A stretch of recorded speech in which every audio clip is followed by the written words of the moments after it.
Tim hukum mantan Menteri Perdagangan Thomas Lembong yang kini menjadi tersangka kasus izin impor gula mempertimbangkan untuk mengajukan pra-peradilan. Tim hukum menduga ada banyak kejanggalan di balik penetapan Thomas Lembong menjadi tersangka.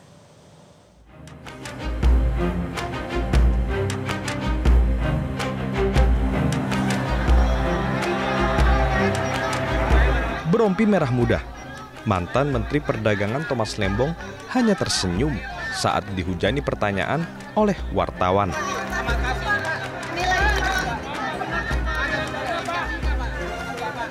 Ya, ini merupakan pemeriksaan perdana Thomas Lembong sebagai tersangka pada Jumat kemarin. Pemeriksaan berlangsung lebih dari 10 jam. Berbeda dengan tersangka kasus izin impor gula lainnya, Charles Sitorus. Sejak Thomas Lembong mendekam di Bui, banyak pihak yang justru meragukan terpenuhinya unsur-unsur pidana dari kebijakan impor gula yang dibuat oleh Thomas Lembong. Kejaksaan Agung dinilai hanya menerangkan konteks kasus importasi gula tahun 2015-2016 secara umum saja. Dari mana kerugian negara yang 400 miliar itu?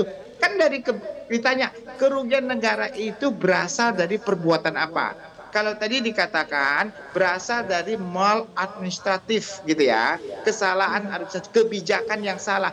Kebijakan yang salah itu bukan perbuatan melawan hukum dalam arti pidana, karena mens reanya nggak ada, niat jahatnya nggak ada di situ, kecuali kalau dia dapat duit, barulah kebijakan itu ada mens reanya begitu. Namun, Kejaksaan Agung membantah kasus impor gula 2015-2016 ini diusut berdasarkan bukti permulaan yang cukup dan tidak terkait politik. Kita tidak mau berandai-andai, tidak mau berpolemik. Ya, kami fokus menyelesaikan perkara ini dan sekarang seperti yang sudah disampaikan setidaknya ada 90 orang saksi yang sudah diperiksa, termasuk di dalamnya juga ada ahli. Dan sekarang sedang dihitung kerugian keuangan negaranya, kemudian sedang didalami apakah ada peran dari pihak-pihak yang lain ya terhadap perkara ini. Ya, saya kira kita akan fokus di situ. Untuk membuktikan sah atau tidaknya penetapan tersangka, kuasa hukum Thomas Lembong sedang mempertimbangkan mengajukan pra-peradilan. Kita lagi mengkaji semua bahan-bahan yang sudah dapat kita kumpulkan hari ini. Kita melihat apakah proses hukum ini betul-betul merupakan penegakan hukum ANSI untuk pemberantasan korupsi. Kalau memang benar seperti demikian, kami tentu sangat mendukung, mensupport itu.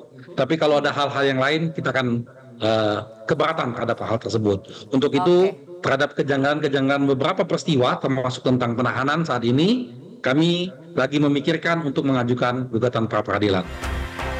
Thomas Lembong merupakan Menteri Perdagangan era Jokowi yang menjabat tahun 2015 hingga 2016. Ia hanya menjabat 11 bulan di Kementerian Perdagangan. Jabatan yang ditinggalkannya di Kemendak digantikan oleh Enggar Tias Tolukita. Tim Liputan, Metro TV.